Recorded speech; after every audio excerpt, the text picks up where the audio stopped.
Social media पर market experts तो आपने बहुत देखे होंगे, लेकिन आज हम आपको जिनसे मिलवाने जा रहे हैं वो बिजनेस वर्ल्ड के जाने माने चेहरे हैं। सोशल के सूरमाओं की भूमिका को समझने के लिए और इस नए अवसर को जानने के लिए सीरीज में आज हम बात करेंगे बिजनेस कोच सुरेश मनशर्मानी जी से। सुरेश जी ऐसे बिजनेस गुरु हैं जिनके आईपीओ एक वक्त में इन्फोसिस के शेयर से भी ज्यादा कीमत पर थे।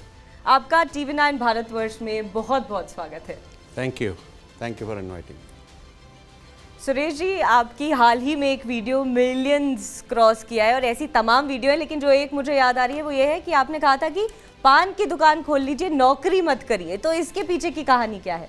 एक मेरे यंग मेंटी थे, 22-23 साल की कुछ उम्र होगी, तो उन्होंने लॉ किया था, ताज़ा वो नौकरी करने जा रहे थे। आए सर मैं लीगल एडवाइज़र की जॉब मिल रही है। तो उनको मैंने ये कहा था बेटा पान की दुकान खोल लेना, नौकरी मत करना, क्योंकि अगर आप नौकरी करते हैं एक तो आपकी इनकम पे लिमिट होती है और दूसरा आप किसी और को अपनी मेहनत से अमीर बना रहे हैं। तो अगर आप अपना खुद का काम करेंगे आप जॉब क्रिएटर बनेंगे, बहुत लोग को जॉब दे पाएंगे और साथ ही साथ आपकी इनकम पे कोई लिमिट नहीं रहेगी। कुछ सालों में you have a chance to become very very rich. तो वो बहुत अमीर बन भी गए और आज तक याद करते। तो उसी इंसिडेंट को याद करके मैंने एक वीडियो बनाया था जिसके कोई 32-33 मिलियन व्यूज़ आए हैं। जी, जैसा कि आपने मेंशन किया कि जॉब क्रिएट करिए, जो दूसरों को नौकरी दीजिए, लेकिन आपको नहीं लगता कि अभी भी भारत की यूथ में वो करेज नहीं आया है कि वो आसानी से बिना किसी बैकअप के एक स्टार्टअप जो है तैयार करें, तो वो नौकरी के पीछे भागते हैं? तो आप उन लोगों को क्या कहना चाहेंगे जो खुद का बिजनेस खड़ा करना चाहते हैं या स्टार्टअप करना चाहते हैं? देखिए, एक किताब है बड़ी फेमस, उसी ऑथर की 2 किताबें, एक आउटलायर्स है, एक टिपिंग पॉइंट है। आउटलायर्स ये कहती है कि आपको 10,000 घंटे चाहिए एक्सपर्ट बनने के लिए, और उसके बाद आप लाइफ में एक टिपिंग पॉइंट आता है जहां आपको जे कर्व मिलता है, हॉकी कर्व बोलते हैं। तो वहां तक का जो सफ़र है उसमें बड़ी मेहनत है, उसके अंदर बहुत स्ट्रगल है, उसमें कई लोग कंसिस्टेंट ना होकर बीच में गिव अप करते हैं। तो वही लोग पीछे रह जाते हैं जो अगले 4 से 5 साल लग के एक ही काम को करके और एक्सपर्टीज़ हासिल कर लेता है अपने काम में, अपने अच्छे कस्टमर बनाता है, अच्छे प्रोडक्ट बनाता है, रोज़ के रोज़ सीखता है। तो उनको जब टिपिंग पॉइंट मिलता है तो वो सडनली बहुत बड़ी कंपनी बन जाते हैं और स्केल अप कर पाते हैं। तो जिन स्टार्टअप में ये दम है कि 4 से 5 साल 3 साल जम के मेहनत करें, इम्प्रूव करें, फीडबैक लें, समझें, सीखें, इवॉल्व हों, टेक्नोलॉजी को लेवरेज करें, तो वो लोग एकदम से जब जे कर्व आता है तो you see them overnight success, लेकिन उसके पीछे 4-5 साल की बहुत कड़ी मेहनत। सुरेश जी, अगर मैं आपकी लाइफ हिस्ट्री की बात करूं तो वो अपने आप में बेहद रोचक और इंस्पिरेशनल रही है। आपको प्रेसिडेंट से अवार्ड भी मिल चुका है। तो ये जो आपने जहां से शुरुआत की है, मुझे लगता है, मे बी मैं गलत हो सकती हूँ, आप करेक्ट कर सकते हैं, कि आप रेफ्यूजी कैंप से निकल कर आए हैं। तो जो पूरी जर्नी रही है आपकी यहाँ तक की, आप वो कैसे बताएंगे? बड़ी टफ रही, आसान नहीं थी। रिफ्यूज़ी कैंप उल्लासनगर में पेरेंट्स पार्टीशन में आए थे और 120 फुट की आर्मी बैरक अबंडन मिली थी। कोई टॉयलेट नहीं होते थे, गंदे टॉयलेट होते थे बाहर। स्कूल ऐसे थे जिनमें छतें नहीं थी, कभी पेड़ के नीचे थी, मार बहुत पड़ती थी। हिंदी मीडियम का, जिस ज़माने से हम लोग आ रहे, एक बहुत बड़ा कॉम्प्लेक्स था कि इंग्लिश नहीं आती हमको। तो उसमें बड़े होते होते जब पहली जॉब की 300 रुपये की एक नौकरी मिली, लेकिन ये था कि लक कहिए कि हम सही बिजनेस में थे। जो सनशाइन इंडस्ट्री थी, अपरेल एक्सपोर्ट उन दिनों बूमिंग था, दिन दूना रात चौगना। जो इंडस्ट्री का एक लाइफ साइकिल होता है, ग्रोथ स्टेज के ऊपर जब हम उस इंडस्ट्री में घुसे तो बहुत जल्दी अमीर हो रहे थे, स्केल अप हो रहा था, बढ़ रहा था। तो हम उस साइकिल में अर्ली, जैसे बिल गेट्स अगर माइक्रोसॉफ्ट की बात करें, पर्सनल कंप्यूटर आए, तो एक अर्ली साइकिल में उन्होंने स्टेप लिया, हमने भी स्टेप लिया। तो we became one of the largest exporter. और उसके बाद तो फिर पीछे मुड़ के देखना ही नहीं पड़ा, लाइफ आगे के आगे लेती चली गई। जब आपको एक बड़ा ब्रेक मिल जाता है तो फिर ज़िंदगी थोड़ी और जर्नी आसान हो जाती है। जी सुरेश जी, मुझे लगता है कि आईपीओ से जितने भी संबंधित सवाल हैं ये आप बेहतर बता सकते हैं किसी और के कंपैरिजन में। तो आईपीओ जिन लोगों को समझ में नहीं आता या जिन्हें समझ में भी आता है, मैं चाहती हूँ कि आप अच्छे से आईपीओ की ब्रीफिंग लोगों को दें। बहुत अच्छा सवाल है दिव्या, ये कि आज एक बहुत बड़ी अपॉर्चुनिटीज़ एसएमईज़ के सामने। अभी तक एसएमईज़ को शिकायत थी कि स्टार्टअप आते हैं, 100 करोड़ फंडिंग लेते हैं और हमारे बिजनेस को डिस्ट्रॉय कर देते हैं सस्ता बेच के। तो आज एसएमईज़ के पास भी वो अपॉर्चुनिटी है कि SME exchange, Bombay stock exchange और नेशनल एक्सचेंज का खुला हुआ है। छोटी कंपनियों को बड़ी ही कम कंप्लाइंस और इजी तरीके से लिस्टिंग होती है, और वो लिस्टिंग के ज़रिए जब आपकी कंपनी की एक वैल्यू बनती है। देखिए, आज आप एक लाला बिजनेस है, आपका सिर्फ हक अपने प्रॉफिट पे है, लेकिन जब आप लिस्ट हो जाते हैं तो आपकी कंपनी की जो कैपिटल है वो वैल्यू हो जाती है, आपके शेयर सर्टिफिकेट की एक वैल्यू हो जाती है। देखिए, करेंसी इशू करने का दो लोगों को हक है, एक आरबीआई गवर्नर है और एक आप हैं। आरबीआई गवर्नर को लिख के देना पड़ता है, promise to pay 500 rupees to bearer of this note.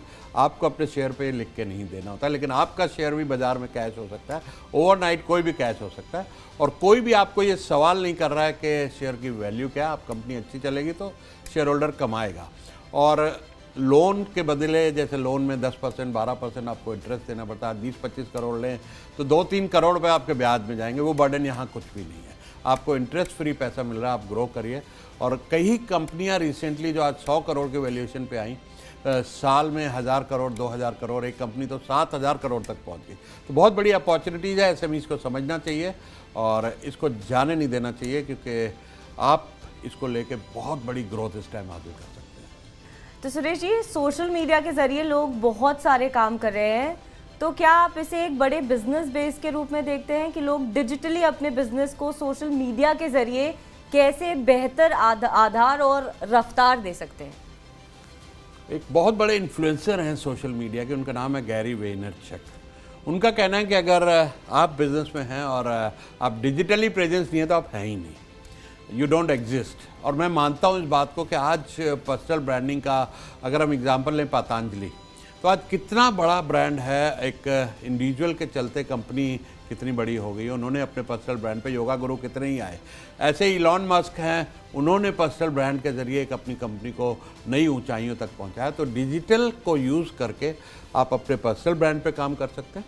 साथ में एक ऐसा मीडियम है जिसमें आप अपने प्रोडक्ट, अपने कंटेंट मार्केटिंग के ज़रिए रीच इतनी बड़ी हो चुकी है कि आज स्काई इज़ द लिमिट। आप मार्केटिंग में लाखों करोड़ों तक पहुंच सकते हैं डिजिटल, सोशल मीडिया और अपने पर्सनल ब्रांड को यूज़ करके। इसको अच्छी तरह से समझें। सही टाइम था 3 साल पहले, दूसरा सही टाइम है अब, आज से शुरू कीजिए। अच्छा सुरेश जी, इस पे एक और सवाल होता है कि बिजनेस वर्ल्ड को लेकर काफ़ी एक्सपर्ट्स आजकल ऑनलाइन टिप्स देते हैं, तो आपका क्या मानना है कि सोशल मीडिया के दौर में किस मार्केट या किस बिजनेस एक्सपर्ट पर भरोसा करें? ये अपने आप में एक बेहद गंभीर सवाल है। सवाल ये नहीं पैदा होता है भरोसा करें या ना करें, लेकिन कहीं ना कहीं जो इन्फ्लुएंस है मार्केट में वो आ जाता है लोगों में।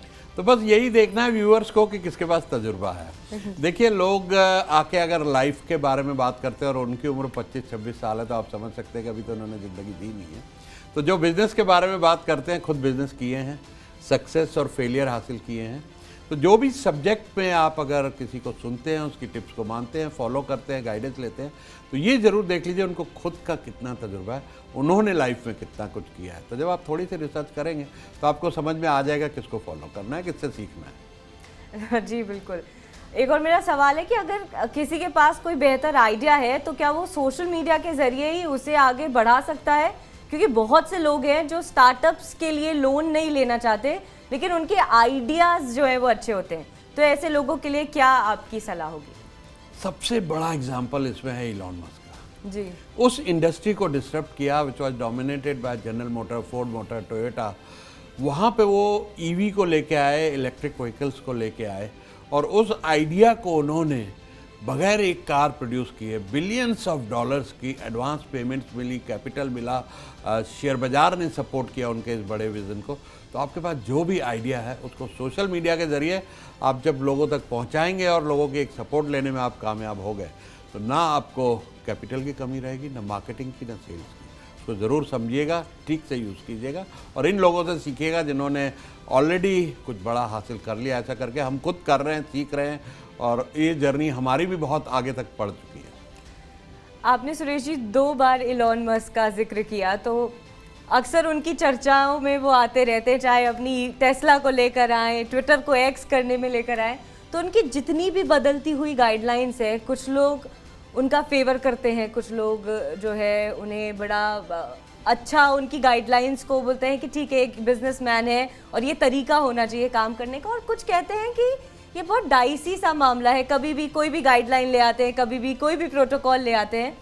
तो इस तरीके की जो पर्सनालिटी होती है किसी बिजनेस पर्सन की, फ्लक्चुएटिंग, जो पब्लिक को लगती है, इस पर आप क्या कहना चाहेंगे? क्योंकि हमने जेफ बेजोस की पर्सनालिटी में फ्लिप नहीं देखा, लेकिन एलॉन मस्क बिलियनियर है, दुनिया के रिचेस्ट मैनों में जो है वो शुमार हैं, लेकिन ये जो फ्लक्चुएटिंग उनकी एक पर्सनालिटी है, इस पर मैं आपकी राय जानना चाहती हूँ। थोड़ा तो है, देखिए कि कहीं ना कहीं कंसिस्टेंसी नहीं है मैसेजिंग में, जो भी वो सोशल मीडिया पे मैसेज दे रहे हैं, जो भी उनके ट्वीट्स होते हैं, लेकिन हम देखा जाए तो हमसे वो बहुत आगे हैं। तो कई चीज़ें वो ठीक भी कर रहे हैं, उनसे हमें सीखना चाहिए, और कुछ तो गलतियाँ वो कर रहे हैं, एंड ही विल लर्न। अपनी जर्नी में खुद ही सीखेंगे, गलतियाँ करके लोग भी सीखते हैं, तो वो भी सीखेंगे, पर कर रहे हैं। आपकी बात ठीक है, कुछ तो कुछ गलतियाँ, और बहुत ज़्यादा कंसिस्टेंसी नहीं है उनके मैसेज में। जी बिल्कुल। इन्फ्लुएंसर्स का मार्केट बहुत हाई हो चुका है, तमाम तरीके के इन्फ्लुएंसर्स हैं आज के ज़माने में। तो हाल ही में मुझे कुछ बड़ी पर्सनालिटीज़, कुछ सेलिब्रिटी, हाल ही में ऋचा चड्ढा ने मुझसे एक इंटरव्यू में कहा था कि मुझे बड़ा डर लगता है ये जान के कि दुनिया सिर्फ इन्फ्लुएंसर्स के आजकल आधार पर चल रही है। तो हमारी जो एक मिलेनियल भी जनरेशन थी जहाँ से मैं बिलोंग करती हूँ, तो कहीं ना कहीं उसमें था कि डॉक्टर, इंजीनियर बनेंगे। तो क्या ये हो सकता है कि आज से आने वाले 20 साल बाद हमें डॉक्टर, इंजीनियर्स ना मिले, हम अगर फ़ोन करें तो हमारे लिए कोई डीजे आ जाए, कोई फैशन ब्लॉगर आ जाए? ये अपने आप में बड़ा सवाल है, क्योंकि हर इंसान इन्फ्लुएंसर नहीं बन सकता, सबकी उतनी फॉलोइंग नहीं हो सकती। तो कहीं ना कहीं जनरेशन को ये समझना ज़रूरी है कि आपका जो दायित्व है देश के प्रति, खुद के प्रति, दुनिया के प्रति, वो भी बेहद महत्वपूर्ण है। दिव्या, कहीं ना कहीं शायद मैं आपसे सहमत नहीं हूँ इसमें जी, क्योंकि हमारे टाइम में क्या होता था कि हमें एक प्रेशर दिया जाता था पेरेंट्स से कि आप डॉक्टर बनिए, इंजीनियर बनिए, चार्टर्ड अकाउंटेंट बनिए, यही समझ में आता था। और बहुत था, तो अगर कुछ नहीं करना है तो एम्प्लॉयमेंट एक्सचेंज में लाइन में लग के, हमारे टाइम में एम्प्लॉयमेंट एक्सचेंज होता था, लाइन में लग के सरकारी नौकरी कर लीजिए। लेकिन आज इतने सारे कैरियर ऑप्शन हैं, इतनी सारी कैरियर ऑप्शन हैं कि सोशल मीडिया इन्फ्लुएंसर होना भी एक ऑप्शन है। Generates wealth, generates income for them, और उसके साथ साथ नेम और फेम भी मिलता है। There is nothing wrong with it. बस ये है कि भेड़ चाल में ना जाएं कि वो इन्फ्लुएंसर बन गया तो मुझे भी बनना है। आप अपने पैशन को देखिए, आपका पैशन है, आप बनना चाहते हैं तो उसके ऊपर मेहनत कीजिए, आप ज़रूर बन जाएंगे। आप इंजीनियर बनना चाहते हैं, डॉक्टर बनना चाहते हैं, तो मेहनत कीजिए, वो भी बन जाएंगे। तो ये भी एक कैरियर के रूप में इस्टेब्लिश हो चुका है, जैसे doctor, engineer, chartered accountant, DJ, graphic designer, content writers के जरिए, ऐसे ही इन्फ्लुएंसर्स भी एक कैरियर है अपने आप में, जिसको लोग अडॉप्ट कर सकते हैं। जी सुरेश जी, मतलब मेरे कहने का मतलब ये था कि इन्फ्लुएंसर्स ऑब्वियसली एक करियर चॉइस है, और इन्फ्लुएंसर्स होना अपने आप में बड़ी बात है। और डिजिटलाइजेशन का ज़माना है, डिजिटल इंडिया का ज़माना है, न्यू इंडिया का ज़माना है। लेकिन कहीं ना कहीं इस रेस में हम देख रहे हैं कि बहुत सारी जो यूथ है, बहुत सारे जो यंगस्टर्स हैं, यंगस्टर्स भी नहीं, अब तो मैं कहूँगी सारे कैटेगरीज के जो लोग हैं, वो इस भेड़ चाल का ऐसा हिस्सा बन चुके हैं कि वो अपने बाकी के काम छोड़ चुके हैं। तो आप क्योंकि एक बड़ी पर्सनालिटी हैं डिजिटल की, तो मैं चाहूँगी कि आपके ज़रिए लोगों तक ये मैसेज जाए कि उन्हें इस बात का एहसास हो कि क्या ज़रूरी है, और वो उनका स्किल है इन्फ्लुएंसर बनना या नहीं, ये सवाल समझना और जानना उनके लिए ज़रूरी है। बिल्कुल, तो यहाँ मैं आपसे एग्री करता हूँ कि अगर आप पे कोई एक्सपर्टीज़ है, कोई पैशन है, आप बहुत अच्छे सिंगर हैं, आप बहुत अच्छे डांसर हैं, आपके पास कोई बिजनेस की एक्सपर्टीज़ है, या आप बहुत अच्छे शेफ़ हैं, आप कुकिंग जानते हैं अच्छी, बहुत सारी लेडीज़ हैं जो घर से अपने रेसिपीज़ को बना के और बहुत बड़ी इन्फ्लुएंसर बन गई हैं। तो एक अपॉर्चुनिटी है, अगर आपको पैशन है उस तरफ, उसके बारे में सीखिए, समझिए, एक अच्छी कैसे कैमरा प्रेजेंस होनी चाहिए, कैसे अच्छा बोलना चाहिए, तो सीख के आप अगर इन्फ्लुएंसर बनना चाहते हैं तो ज़रूर बनिए। लेकिन सिर्फ इसलिए नहीं बनिए कि और लोग बन रहे हैं तो आपको बनना है। अपने पैशन को पहचानिए, और आप में टैलेंट क्या है, आपकी एक्सपर्टीज़ क्या है जो आप लोगों से शेयर कर सकते हैं, लोग फॉलो करें, आपका कंटेंट को शेयर करें, तो इससे बढ़िया तो मैं समझता हूँ कोई और अपॉर्चुनिटी नहीं है। जी बिल्कुल। सुरेश जी, आप बिजनेस वर्ल्ड के जाने माने नाम हैं, चेहरे हैं, तो लेकिन आप इस देश के नागरिक हैं जहां हमारा देश तरक्की कर रहा है, हमारी इकोनॉमी बेहतर हो रही है। जो हमारे प्रधानमंत्री हैं वो 5 ट्रिलियन इकोनॉमी की बात करते हैं, तो इसकी शुरुआत हो चुकी है। तो आपको इसका अंत या इसका जो आने वाला जो पैसेज, एक पाथ है, वो आपको आप उसका किस तरीके से कैलकुलेशन देंगे एज अ बिजनेस फेस? मैं जो देख रहा हूँ, क्योंकि मैं इस तो दुनिया में जीता हूँ एसएमईज़ की, एमएसएमईज़ की, स्टार्टअप्स की, शायद 5 ट्रिलियन कहीं छोटा न पड़ जाए। कुछ बड़ा होने वाला है। अगली जो डेकेड है वो डेफिनेटली इंडिया की है। 5 ट्रिलियन या 5 ट्रिलियन से ऊपर भारतवर्ष जरूर बनेगा, विश्वगुरु बनेगा। और अगला जो दशक है वो हमारे देश का है। मैं बिलीव करता हूँ इस बात पे, and I am with our PM. जी बिल्कुल। जब आपने पीएम का जिक्र कर दिया है तो चुनाव भी आने वाले हैं, तो चुनाव को लेकर क्या आपकी कुछ धारणा है? या मैं थोड़ा सिर्फ वोट्स के अलावा बाकी दूर रहता हूँ जी, तो मुझे जो कैंडिडेट अच्छा काम करते हैं उनको देख के मैं अपना वोट देता हूँ। और यही मुझे लगता है कि पब्लिक को भी हाँ, जानना पब्लिक को भी समझना आप जरूरी है। सिर्फ किसी बहकावे में आके अपने वोट को वेस्ट मत कीजिए। आपके एरिया में जो भी कैंडिडेट हैं, जो भी पार्टी के हैं, अगर वो अच्छा काम करते हैं, उन्होंने अच्छा काम किया है, तो उनको सिलेक्ट कीजिए। Otherwise there is no other criteria.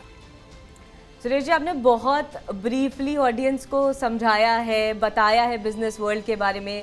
सबसे ज़रूरी चीज़ आईपीओ का आपने पूरी डिटेलिंग के साथ उन्हें समझाया, और मुझे लगता है कि स्मॉल स्केल से लेकर लार्ज स्केल तक के लोगों को एक बेहद क्लैरिटी से ब्रीफिंग आपने दी है, और आपने तमाम मेरे उन सवालों का भी जवाब दिया है जो मुझे लगता था कि पब्लिक तक जाना ज़रूरी है एज अ इन्फ्लुएंसर। बिल्कुल, बहुत बड़ा मिशन हम लेके चले हैं कि before I go from this planet, जाना तो है ही एक दिन। तो 65 की उम्र मेरी हो गई है, और मैं चाहता हूँ कि 1 करोड़ लोगों को स्किल कर पाऊँ आप जैसे प्लेटफॉर्म्स के ज़रिए। डिजिटली लोगों को बहुत सारा सिखा सकूँ, और 500 लोगों को कम से कम यूनिकॉर्न बिलियनियर बना सके आईपीओ के ज़रिए। एक बहुत बड़े मिशन के साथ और विज़न के साथ हम अपनी जर्नी को लेके चले हैं। जी सुरेश जी, आपका TV9 भारतवर्ष से जुड़ने के लिए बेहद शुक्रिया। Thank you. Thank you.